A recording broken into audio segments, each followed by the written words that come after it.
Good afternoon. Today we're going to be talking about structured collaboration in Lucid for Education. We're going to talk about the benefits of collaboration, some challenges we face, how to overcome those challenges using Lucid, and some classroom examples of teachers structuring collaborative activities using Lucid for Education. As we all know, when we get students collaborating together in class, it increases active student engagement, it broadens student perspectives, it helps students learn from each other, and it deepens that learning process and prepares students for future teaming in the workplace. But as we all know as educators, there are some challenges that we face when we are trying to organize collaboration in the classroom, especially when in a digital space. Students sometimes get lost on the board. Sometimes there are unexpected changes to a board that students are making. Sometimes students can get off task and it's hard for the teacher to monitor and facilitate and keep students on task. And it's hard to redirect students once they get into that digital space.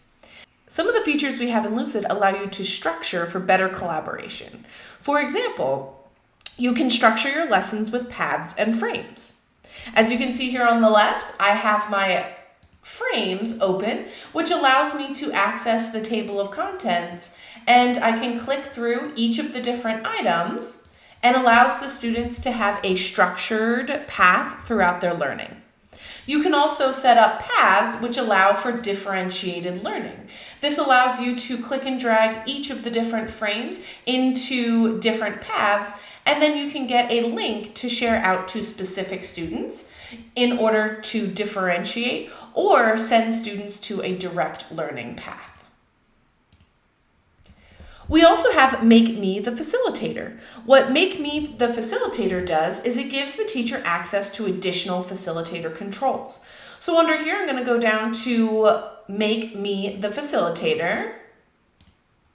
And now I have the facilitator panel. This allows me to get a laser pointer. You can take the lead, which is my favorite one, and you can also send messages out to your students using the broadcast. So for example, if I take the lead, you'll notice that all 4 of the other students in my board are now looking at my exact screen, and I can see the cursor of those students on my screen. This allows me to pull everybody from the board to one place in order to model and give instructions. And then when I'm ready to release the students back to collaborating, I hit stop.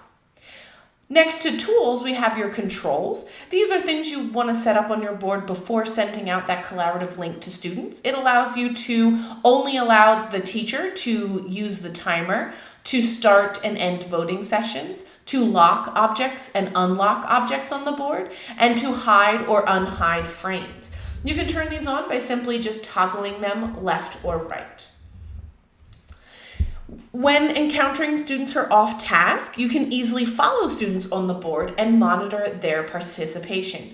You can do that by either clicking their tile from the shortcut at the top or click that drop-down menu and it'll give you follow the collaborator and give you a longer list of those students that you can follow. So if I click on Kara, it's going to take me straight to where Kara is, and then I can see that student collaborating on the board. I can just click on another person's and it'll keep taking me to where that student is on the board. Now let's take a look at how teachers have structured their collaborative activities using containers. You can access containers by going to the left-hand side and clicking on the shapes icon. Right at the bottom, you have several different containers that you can click and drag onto your board to help structure and organize that collaborative process. In this example, you can see some elementary examples all the way from phonics to science and math of ways teachers gave students a collaborative way to click and drag out different items related to what they were learning.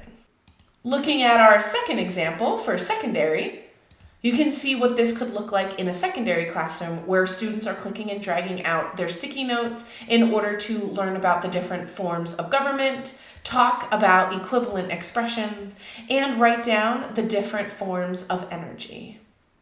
Now we're going to go ahead and do an interactive activity talking about fads throughout history and what are some of those fads that really come to mind. So what I'd like you to do is I'd like you to go ahead and click and drag out either images or sticky notes to share fads from the 70s, 80s, and 90s that you remember fondly.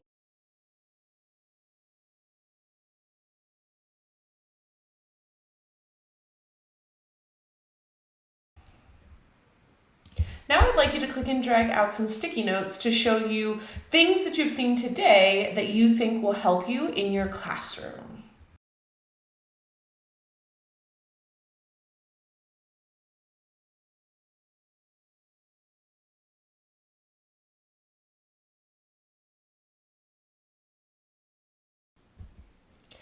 And finally, let's take a look at a few resources to help you get started using these facilitator controls.